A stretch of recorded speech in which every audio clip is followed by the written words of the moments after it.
Episode 26, Croatia versus Morocco at the Khalifa International Stadium, the third place playoff match.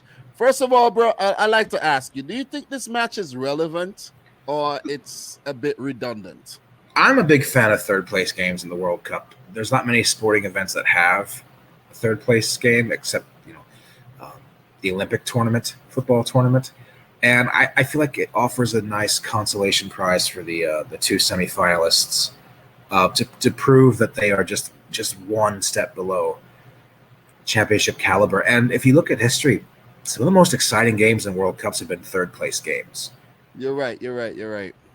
I like it too. I like it. And with that being said, I was just thinking maybe they should actually introduce this in the Champions League. That won't be too bad of a game too when you think about it. You know what I'm saying? To give like a third place team bronze medal. Whoa, bro, what are they doing with all the bronze medals, man? They need to give out the bronze medals. Stop keeping the bronze medals to themselves. So this third place match is pretty much very, very important because let's say, for example, a team like Morocco, not only making the semis, but could say that they came in third. Yes. That's a medal. And Croatia do have a third place medal, a second place medal. But for Morocco, I think this would be very, very, very big. So, look, of course, bro, both teams, they met each other in the group stage, Group F, and they're meeting each other again in the third place match. They played to a 0-0 draw. And before that, they had only met each other once where the game ended in a draw, but Croatia did win 7-6 on penalties. So, look, we know both of these teams. I have to say they provided us with a lot of entertainment.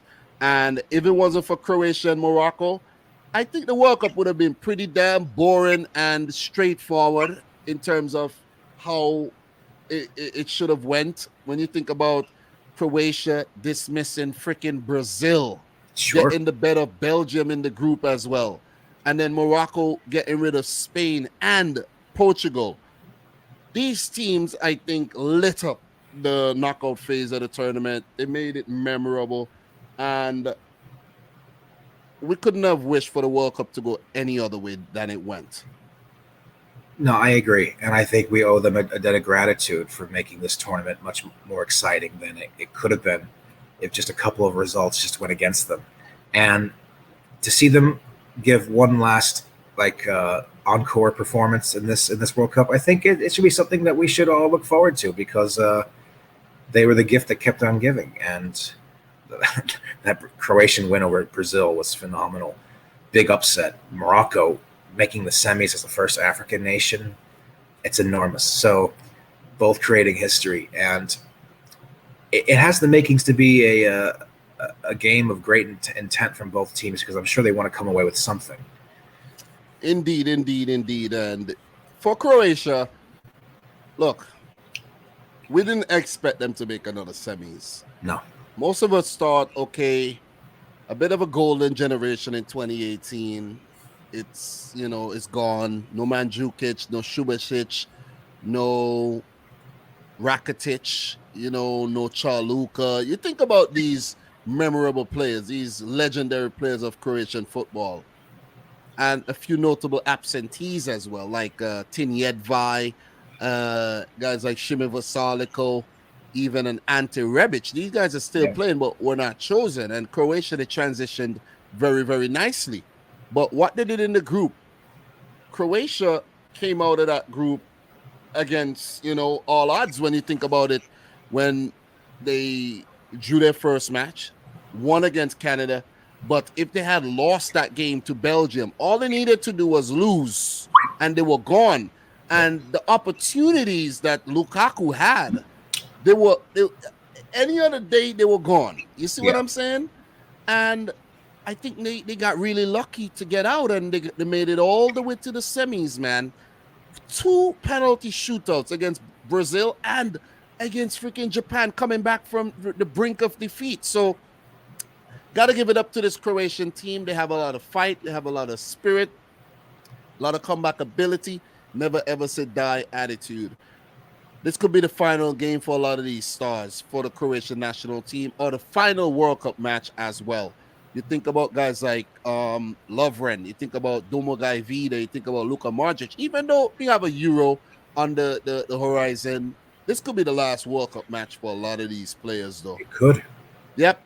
What are your thoughts on this Croatian team, though? I love them, man.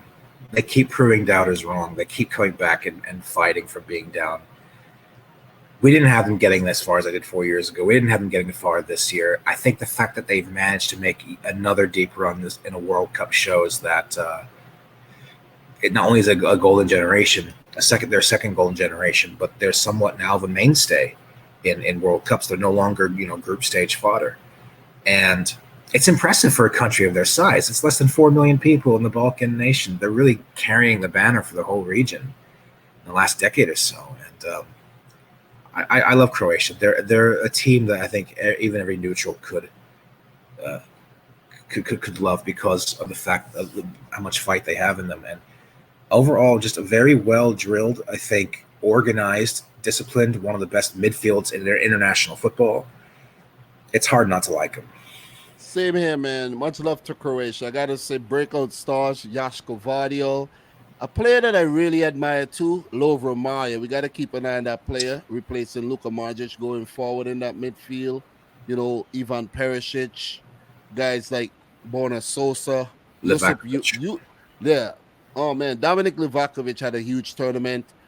Josip Juranovic had a great tournament, in my opinion. Um, what's his name? Marcelo Brozovic in the midfield. Guys like Marco Livaya, deserves a shout. Croatia, they do have a bright future, in my opinion. And we transition to Morocco, man. Look, I gotta say, I never expected them to even get out the group. And look at what they did. They chopped the group and they went on to beat Spain and Portugal in the latter rounds. And did give France a good run for their money in the semifinals. First African semifinalists. They almost made it to the final, bro. Regragui and his boys, they did a great job. And I have all good things to say about this team. Shout outs to Sofian Amrabat, arguably the best player of the tournament. Ashraf Hakimi. You have Azadine Onahi. Yusuf And Enazari as well. It's so many names to remember. Yassine Bonu, but they've entertained us with the spirit, never ever say die attitude as well. And I just love what this Croatian team and this Moroccan team did at the tournament for us, bro. this Moroccan roster is going to be talked about in Morocco for decades to come. People are going to be talking about them the way that people talk about legends in other countries. And I mean, no other Moroccan team has done what these guys have done ever. So their names are up in lights in history forever. And I think that it's going to be interesting to see because something's got to give. You have a team with that seasonal like comeback spirit like Croatia, and you have a team here that's still making history in Morocco. Something's got to give, like which one is going to win out on the day. Yeah. And I think it really could come down to very fine margins in this match because I would think that they have it all to play for because there's no guarantee either they'll be back at this stage again in the near future. That is true. That is true, man. The thing about the World Cups, you have to qualify for the next one, and it's gonna be a tough road to World Cup 2026. But these teams are looking poised to make the next World Cup. So, look, we got to talk lineups briefly. This will be the easiest part because this is the third place match. I think we will definitely see household changes. Yeah. But it's whether we're going to see 8 and 9 or whether we're going to see 4 to 5 where both teams might actually want to go for it. I personally think, for example, for Croatia, backup goalkeeper Ivo Grbic might get a run out in this match. We might see, youngsters like Josip Stanisic. I think that's Josip Stanisic, but the guy I was actually thinking about is the young defender Shutalo. He might actually get a run out along with Dominic Vida. We definitely will see Vida in this match, in my opinion. because he has not played all World Cup. He's done mainly a mentorship role, but we should see changes within the teams. There's a few other players in the squad I'm not too familiar with in the Croatian squad. We might see some of these get a run out, even off the bench or from the start. But I expect to see changes. And with Morocco too, the fact that they're so wounded, man, a lot of these players are playing on painkillers and injections. I think we'll see changes for both teams. What about you? I think we will see changes. I don't think we'll see entirely different lineups. Like for example, I think for Croatia we could see guys who were substituted on in the last game, like Lovro Majer. Remember he came on for Modric late on against Argentina. We could see this guy Mislav Orsic get a start. I liked what I've seen from him. I mean, he should get a move to a bigger club. I know he plays for Dinamo Zagreb in the Croatian league. Yeah. I think we could also maybe see Marko Livaja start. Yeah.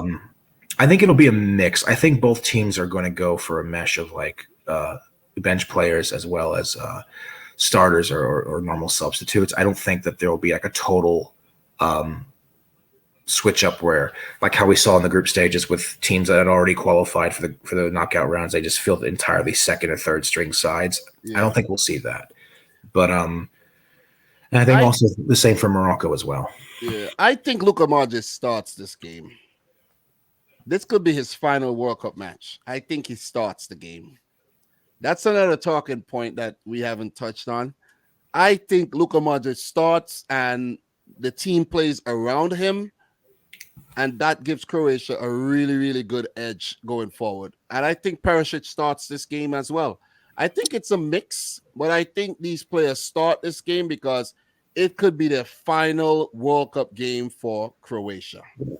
For Morocco, I don't see, even this could be the final World Cup match for Saiss. He may have ran his race already. You see, where I could see Morocco changing up the entire back line where Mazraoui will not start, Aguerd, nor, of course, Saiss. You don't want to risk these guys. They got to go back to their clubs, and they lost the semis. So basically, you do not risk the players like this, or you risk losing them for months. So I think you don't risk these players. You give them a rest. The entire back line, guys like Yamik, Allah, Benoun, these guys come in, or maybe Dari, these guys come in and have some more play time. The midfield, we might even see Amrabat get a rest. You see what I mean? Because he's been really wounded. That I read that he's been playing with injections and things. You could see him get a rest. It's a deserved rest. We could see the forward line change up. And with all of that being said, how do you see the game? I think we'd have an open game because of the changes and everything. Sure. And it's time for us to basically to predict this. It's going to be an open game because there's no need for this to be cagey because both these teams are technically eliminated. They might as well be proactive and go for it. And I think we will. And if we don't see a lot of goals in the World Cup final, we could see a lot of goals in this game instead. Sure. I don't anticipate this being a cagey affair. That's usually not befitting of a third place match. Prediction.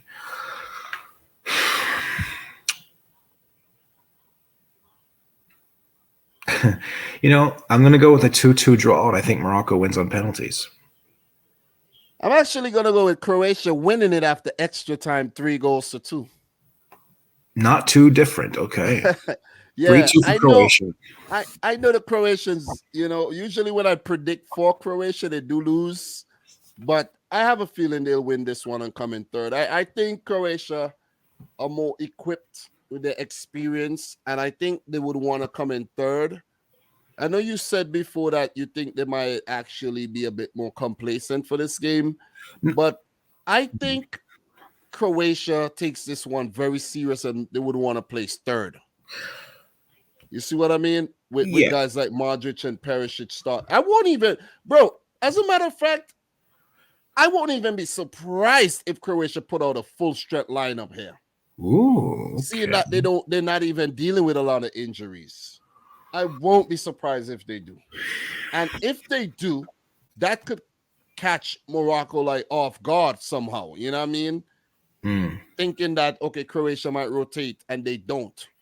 You see?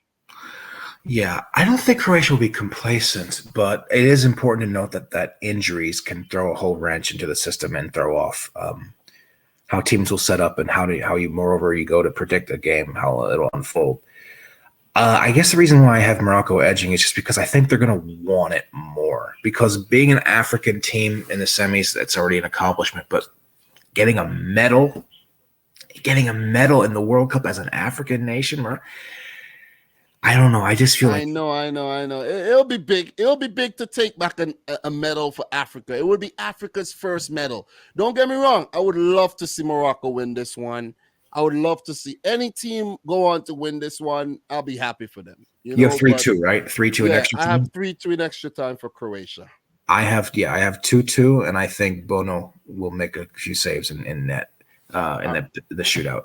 All right, so there you have it. Our third place playoff preview for the 2022 FIFA World Cup. Guys, this is World Cup Digest, Football Fair and I. I've really enjoyed doing this series. That's 26 episodes. And you'll have 2 more episodes for the third place match reaction. And of course, the grand finale on Sunday. And of course, after the World Cup ends, we'll of course do more fun episodes, man. So make sure you save the playlist, subscribe to both our channels, and stay tuned. Football Pharaoh, take it away. Thanks for having me on. By the time this video is uploaded, we'll have already finished with talking about all upcoming games in the World Cup. And from that point onward, it's just going to be reacting. We're going to find out who will get bronze, who will be the heartbroken runner-up, and who will get all the glory in Qatar in just 3 or 4 days' time. And I can't wait for it. So you guys can find me on my YouTube channel. Link in the description box below. You can also find me on Twitter, Football Pharaoh, @SoccerPharaoh. That's @soccer_Pharaoh. And hopefully we'll see you guys soon, God willing. Peace out. Peace, cheers, and good luck to both Morocco and Croatia. Much love, guys.